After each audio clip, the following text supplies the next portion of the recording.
Hey, what's up everybody? Welcome back to my channel. Be sure to like, share, and subscribe, and make sure you hit the notification bell.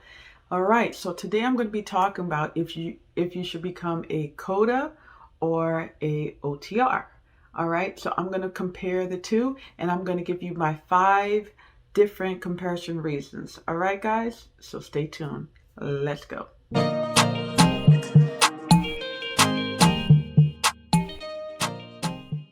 Okay, guys, so reason number 1.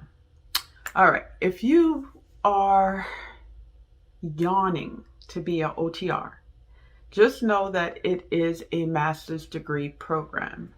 Okay, eventually it's looking like they want to make it a doctorate program. So you're going to be looking at anywhere from 5 to 6 years of schooling. They do offer some online platforms, but you do still need to go on grounds. Things may be different now with COVID, but just know that you're looking at 5 to 6 years. Now, if you are deciding to become a COTA, which is Certified Occupational Therapy Assistant, you're looking more so at an associate's degree.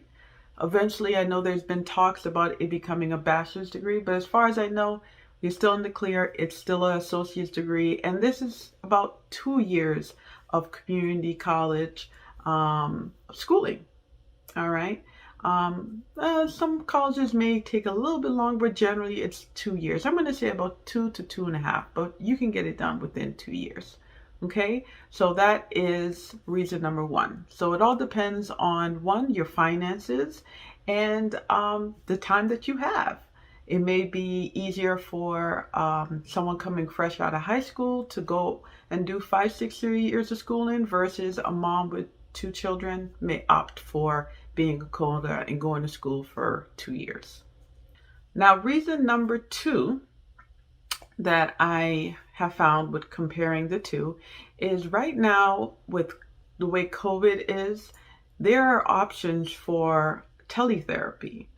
Teletherapy OTRs can do, okay, primarily in pediatrics. So this may be very beneficial for occupational therapists to work from home doing teletherapy for pediatrics.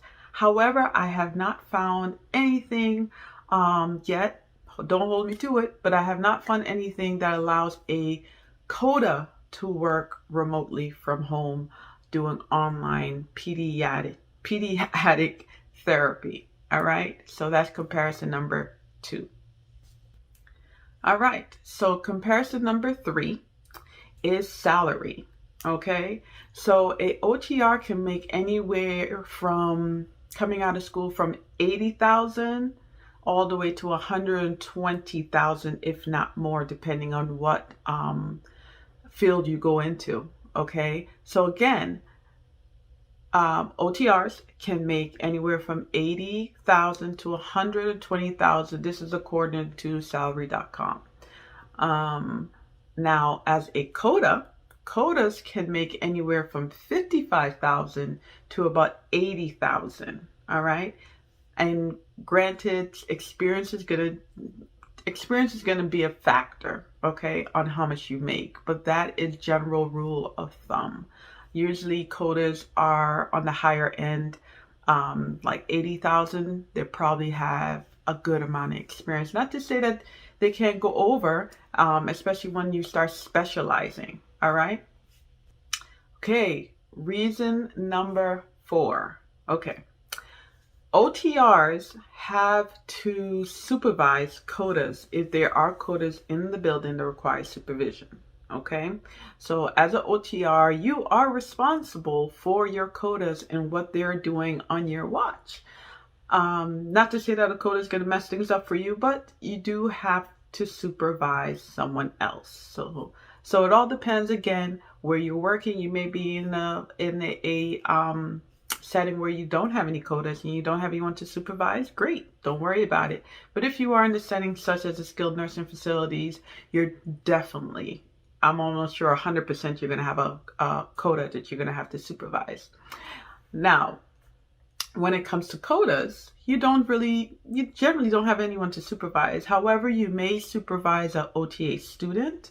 You may need to supervise your rehab aides, but that is not the same as how it is with OTRs, because at the end of the day, you're documenting and they're overseeing, whereas your students, it's not as stringent, okay? So that is going to make a difference. Now with OTRs, they have something called direct and indirect supervision, or you can call it direct or general supervision. So what that simply means is direct supervision means that the OTR is present there with the COTA.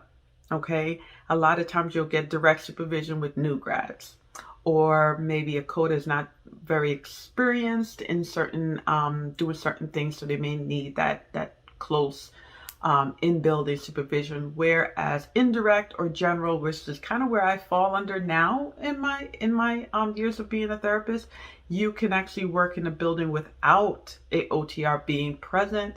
You just need to make sure you're communicating with that OTR as well. So the OTR will set up the intervention, and you as a COTA will carry out those intervention goals or treatments. Okay, so that is comparison number 4. Okay, so now comparison number 5. So comparison number 5 is with OTRs. There's a lot more documentation and paperwork required. So for OTR, and again, it depends on settings, but generally OTRs will have to do an evaluation. They will have to do their daily treatment notes. They would have to do progress notes. They would have to do something called a recertification / reevaluation. They would also have to do something called discharge notes. These are all notes. Generally in skilled nursing facilities, you're going to get a lot of paperwork. In other settings, not so much. I know with school systems, you have paperwork. Okay, there's paperwork. People forget that even though this is a great profession and you're carrying out intervention, there is paperwork. And also, I almost forgot, insurance paperwork. So you're going to have to fill out insurance forms to help gain approvals for continuation of care if it is required. Now, with a COTA, again, depending on setting, you will be responsible for your daily notes, progress notes. You will assist with discharges, but again, not so much paperwork. So being an OTR, you have supervision, paperwork, and you are unfortunately doing a little bit less treatments than your COTAs will be doing. So COTAs, you're going to definitely be doing a lot of treatment, carrying out interventions. And personally, guys, I love being a COTA because I like to do treatments. Okay. One thing I did forget to mention is as an OTR, it does open you up for more positions, such as being able to go into academia, because if you are generally looking to do academia, you will have to have your master's or doctorates to be able to teach OTR students. Not to say that a COTA cannot teach in academia for the OTA program, but it's generally a little bit harder. They do prefer to have either the COTA have a bachelor's degree or a master's as an OTR. So just keep that in mind. So I hope this was helpful. Be sure to comment down below. Let me know what you think. If you want me to elaborate on anything, just let me know. Again, comment below. Be sure to subscribe, like, share, tell your friends. All right, guys, take care.